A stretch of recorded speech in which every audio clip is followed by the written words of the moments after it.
Yugoslavia. Okay, yeah. And there it's you like go. Yeah, go for it. Googling that war.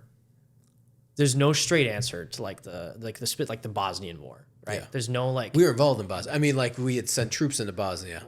yeah, right? like NATO, and we bombed like Belgrade and stuff like that. But like it's such a complex and nuanced series of wars because like because it's like I don't know how many. You know, I still can't coherently explain what it is. Yeah. And I've interviewed like 15 people Yeah. who've been involved. But it's like, how do I describe this?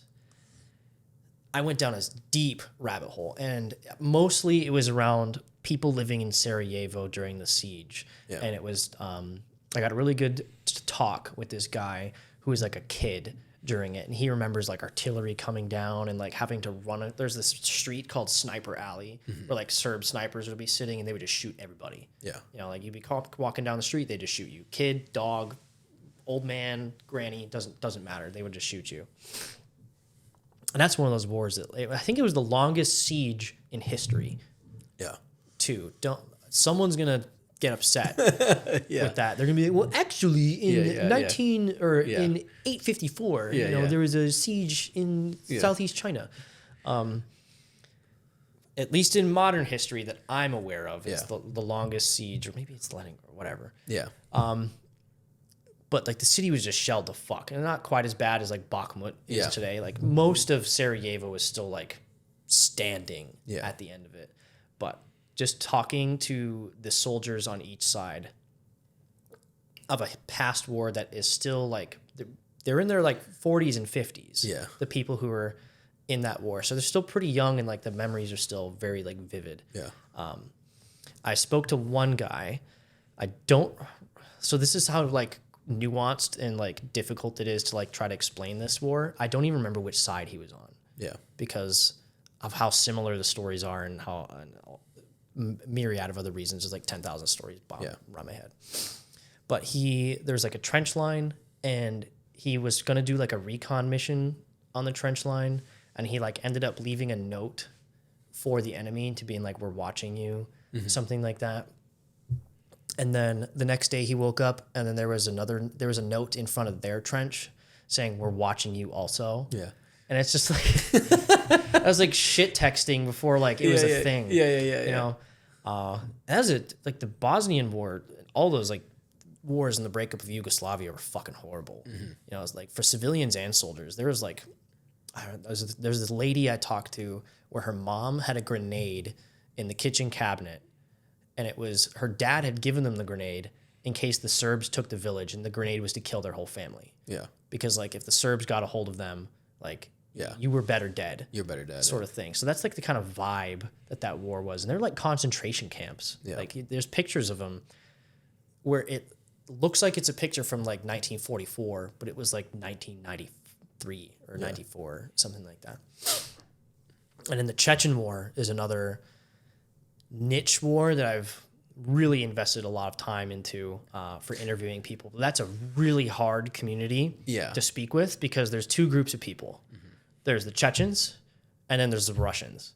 And neither one are very friendly speaking to Americans right now. Yeah. Or ever. Yeah. You know, so every story I've gotten from either side of that has been through family who know me personally or have heard of me and read my stuff online, and they're like, hey, this guy's like good to go. You should like talk to him, or you should submit a story, stuff like that. And I've gotten some really like traumatic shit that happened to people on both sides. Yeah. Well, the Chechen War, we had heard about just because when we fought in Iraq, we had Chechen snipers. But at the same point, though, which is wild, is that there, and I don't know a ton about the history of that, but there was a guy that we interviewed that was Chechen, he was Czechoslovakian. But there are also Chechens that fight for Ukraine, or and then there's the Chechens that fight on behalf of the Russians, and like there's this whole and the Chechens, I think what the Ukrainians are taking note from the Chechens was that they beat Russia. They signed that peace agreement. Russia backs off and then reinvades and slaughters everybody. Yep. And I think that's just something that's something that Russia does. So it's like when people start talking about, well, ceasefire or peace deal, it's like, no, they're just going to regroup. It's like we saw what happened to Grozny. Yeah, exactly. This is what happens when you sign a peace deal with the enemy. Yeah. Yeah, which is wild because I remember hearing about Chechnya and like, all that kind of stuff. And it's this, crazy war. Like I said, and how bloody it is. I know you got a few stories from that. Like, yeah. To start off with, if you haven't read it yet, you should read Arkady Babchenko's book, One Soldier's War. And he was like a 18-year-old conscript who got forced into the first Chechen War, and then he signed on again for the second one. And the hazing that goes on in the Russian army, in some cases, is probably worse than combat. Yeah. Like soldiers were like hazed to death, like pretty regularly. I don't remember what it's called, but there's like a word for it where it's like the hazing of your by your elders and stuff like that. But his book is fantastic about describing like what real hell war is. I think they should make it into like a HBO miniseries. It's amazing. As far as I know, the author like lives in Kyiv now. Yeah. Like he's not because the war, like his book like portrayed the Russian army so poorly and like how the war was fought and stuff like that. Like there's like a hit out on him. But yeah, I've interviewed a couple. One story that I got, the story changed once halfway through because he decided to tell the truth at the end. Because his son had like read what I put on Facebook or something like that. And his son was like, that's not what happened. Yeah. So he made him talk to me again. But the story goes, they were in Grozny. And if you know like anything about Grozny, it was like Bakhmut before Bakhmut. This was the first Chechen War. And he was like on the second floor of like an old Soviet apartment. And then there was a couple Russian soldiers on the first floor. An RPG flew into the window on the first floor. So he went downstairs to check on them. There were like 2 wounded guys down there. And then in through the front door comes 2 Chechens. And he shoots the first one in the head. The brains of that first guy goes on to the second one. And then there's like a knife fight bayonet struggle in that doorway with the Chechen fighter and another Russian soldier.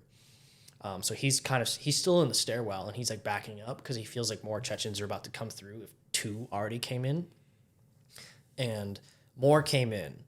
And the first way he told that story was he took aimed shots at the Chechens in the room. Because there's like, I get the way I picture it in my head is like a bar fight going on where it's just Chechens and Russian soldiers intermingled in a fight.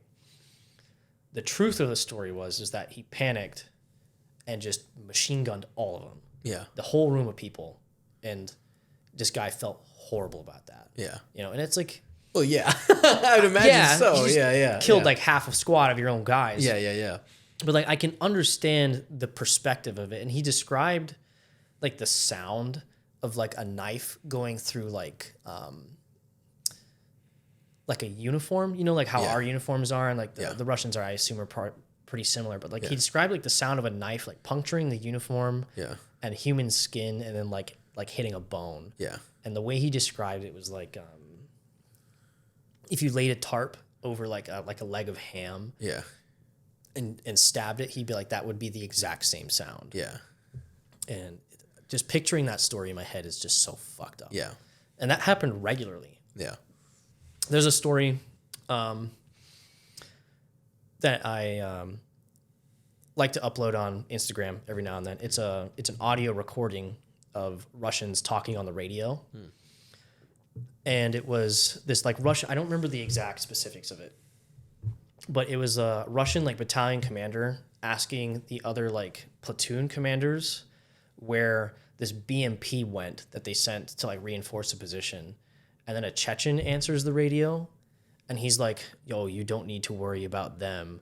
And then he starts like laughing into the radio, and he's like ha ha ha ha ha ha ha ha ha ha, like for like 10 seconds. And it's just like such a creepy, because you can tell this is like a 19-year-old talking on the radio. Yeah. And it's like so like you can only imagine what happened to those guys in that BMP. Yeah. Because the Russians were not, or the Chechens were not like cordial to their prisoners at all. Like there's plenty of, like the first person I ever saw die online was a Russian soldier getting beheaded in Chechnya. Yeah. And Arkady talks about it in his book, how a Russian soldier gets captured by the Chechens and he's like 2 streets down from them, and he sees the Chechens like throw him into the road with his hands tied behind his back, and then they stab him in the neck and then just leave him there. And it takes like 10 minutes for the guy to die. And there's nothing they can do because he's like 2 streets away. They can't run out to get him because they'll get shot. So there's nothing to do but just watch him bleed out. And like the way he describes the guy like struggle with his hands tied behind his back, it's like it's so visceral. Yeah. And it's like that. The Chechen War really encapsulates for me, like before the war in Ukraine, it encapsulates for me personally like the very worst parts of war. Because like you never hear, I'm unaware of any happy ending of a story in the Chechen War. Yeah. There's another guy I talked to who was a Chechen fighter, and he talked about how his dad owned like a butchery, like a butcher's shop, and they were using that as like an ammo depot, and they went and grabbed a bunch of RPGs and like AK mags, and they're going to ambush this column of Russian soldiers down the road. This is like, I think it was like the Christmas Day massacre, like the day battle or the New Year's Eve battle. I don't remember. It was like 1994, 1995. But like all the Russians in the city got like wiped out, like entire companies killed to the last man. And he talks about how like there's like this low-ish wall where like if you were standing up, you could see over it. But if you were like that, you couldn't. So like they could see the tops of the BMPs. And they like crouch walked behind this wall, and they came up right behind like a whole squad of Russians like clumped up behind this BMP. And he talks about how the guy in front of him fires his AK into all of their backs, and that the first thing he thought of when he heard them screaming was like someone slamming on piano keys, because it's all just men of like different like tones in their voices screaming at the same time because they're all being shot in the back. And he said it sounded like someone slamming piano keys. That's what it reminded him of. And then they went right back to his dad's butcher shop, got more ammo, went and finished off the whole column.